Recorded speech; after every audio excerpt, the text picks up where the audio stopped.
August 8, 1588. More than 100 Spanish galleons charge through the English Channel. Cannons fire, swords clash, and thousands of screams fill the air. The fate of two empires hangs in the balance. It's the Battle of Grave Lines, one of history's bloodiest and most decisive naval engagements. But let's change one thing. Cutting through the morning mist off the Flemish coast is something no one understands. A 9,000-ton Arleigh Burke Flight 3 guided missile destroyer from 2025 dropped into a battle it was never meant to see. So what happens when the most advanced destroyer on Earth is unleashed during one of history's greatest naval battles? Can it single-handedly crush the Spanish Empire's dreams? Or is it just one warship against an army of 130?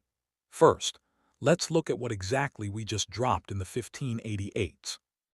The USS Arleigh Burke stretches 509 ft and weighs as much as 100 Spanish galleons combined. 4 gas turbines pump out 100,000 horsepower, pushing the steel Predator through the waves at 35 mph, roughly 4 times faster than any sailing ship has gone. Its primary weapon is a 5 Mark 45 naval gun that fires 127 high-explosive shells up to 24 km away. And it does so at 20 rounds per minute with computer-guided precision. Below deck, 96 vertical launch cells house SM-6 missiles that can delete targets beyond the horizon and a Phalanx CIWS that spits 4,500 tungsten rounds per minute at anything stupid enough to get close. It's powerful, but it's also smart. An onboard A and Spy-6 radar system tracks hundreds of targets simultaneously from over 40 km away. In an area where naval commanders squint through spy glasses and pray for clear weather, the destroyer sees everything through fog, smoke, or pitch darkness. Meanwhile, the Duke of Medina Sidonia commands Spain's finest hour of naval power. 6 massive galleons lead the charge: the St. Martin, the San Juan, and the Nuestra Señora del Rosario, each mounting 50 bronze cannons. Behind them, 124 more ships carry 30,000 of Europe's best soldiers trained for months to board English ships and fight hand-to-hand. Their heaviest guns, 32 lb demi-cannons, can punch through oak planks at 300 m. Spanish gunners load solid iron balls meant to splinter masts and shatter hulls. But their secret weapon is 2,400 soldiers ready to swarm across grappling hooks and turn the sea battle into a sword fight. The Spanish sail in their famous crescent formation with transport ships protected in the center while the strongest warships guard the wings. They've drilled this formation for months. Scale models of the English coast guided their preparation. Nothing was left to chance. This time they have no idea what they're up against. 5:00 a.m., the destroyer's radar operators spot something interesting. 130 wooden contacts moving in perfect formation at 8 knots, 30 km north. The Combat Information Center erupts as computers classify each ship type, calculate solutions, and prioritize targets. The destroyer's captain doesn't hesitate. The ship turns into the wind, accelerating to 30 knots while sailors rush to battle stations. The main gun swivels toward the distant fleet that doesn't even know death is coming. The first 5-inch shell screams across 20 km of open water. Admiral Medina Sidonia is reviewing battle plans when the San Juan, his second largest warship, detonates. It's as if God himself struck it with a hammer, and that's probably his best guess. The 50-gun galleon disintegrates in a pillar of fire and splinters that rain down across half the Spanish fleet.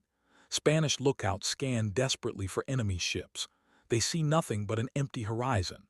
Then another explosion. The Nuestra Señora is gone. San Mateo erupts in flames. Next, ships capable of dominating the 16th century seas are dying every 30 seconds to an invisible enemy. The destroyer maintains its distance, circling the Armada like a shark. Its gun barrel glows red-hot, pumping out shells faster than Spanish crews can process what's happening. Each hit transforms proud warships into burning wreckage. Wooden holes designed to withstand cannonballs vaporize against high-explosive rounds designed to kill steel. Medina Sidonia orders his fastest gallons to scout ahead and find the ship that strikes from nowhere. 8 vessels break formation, spreading their sails to catch the wind. They charge bravely into the unknown. Correction. They charge foolishly into the unknown. The destroyer's fire control computer assigns each one a number. 8 shells arc through the morning sky, and all 8 Spanish ships cease to exist. In consecutive explosions that sound like drum beats to the rest of the armada behind them. The Spanish fleet watches their fastest ships, horrified. Panic ripples through the armada. Some captains order their ships to scatter. Others cluster together, thinking safety and numbers might protect them. The carefully rehearsed crescent formation collapses. Some drop to their knees, convinced this is divine punishment. Sailors abandon their guns to pray. Meanwhile, the destroyer continues to delete ships one by one with impossible precision. The flagships drop first to decapitate leadership, then heavy galleons to eliminate firepower, then transports to prevent any landing. By 7 a.m., 40 Spanish ships are burning or sinking. The destroyer hasn't even used its missiles. It simply doesn't need to. The main gun is sufficient for wooden ships that might as well be made of paper. In desperation, Medina Sidonia orders his remaining ships to charge together if they can just close the distance. Maybe their numbers can overwhelm this sea demon. 60 galleons turn toward their invisible tormentor, drums beating, soldiers roaring battle cries. The destroyer's captain orders full speed ahead, cutting perpendicular to the Spanish charge at 35 mph. The Spanish watch in horror as they finally see the ironclad beast. It moves without sails, yet races through the water faster than a horse can gallop, and its gun never seems to stop and never seems to miss. The Spanish try to return fire. Hundreds of bronze cannons roar in defiance, filling the air with iron balls. The few shots that actually reach the destroyer at maximum range bounced off its steel hull like nothing. One lucky ball dents the paint near the waterline. A touch-up to the paint job should undo all the Spanish armadas could throw at it. The destroyer's fall system activates when a desperate Spanish captain attempts to fire ship attack. The burning vessel approached was within 2 kilometers before the CIWS turns it into sawdust with a 3C secondon burst that sounds like a loud buzzsaw to the crew. The Spaniards have no idea what a buzzsaw is. To them, the sound is straight from hell. By 8 a.m., the Spanish Armada has ceased to exist as a fighting force. 80 ships burn. 30 more are taking on water through massive holes. The remaining 20 have cut their anchors and fled in every direction other than forward. The destroyer pursues at leisure. Its helicopter, a Seahawk that the Spanish think is a metal dragon, spots fleeing ships from above and vectors the destroyer to intercept. No sailing ship can outrun turbine engines. By noon, 127 ships of the Spanish Armada have been sent to the bottom. 3 survivors, small dispatch boats, are allowed to escape to carry word of the catastrophe back to Spain. Their crews will spend the rest of their lives trying to describe the impossible. When Spanish survivors reach King Philip II, their reports sound like madness. Philip will spend his remaining years convinced that God himself intervened.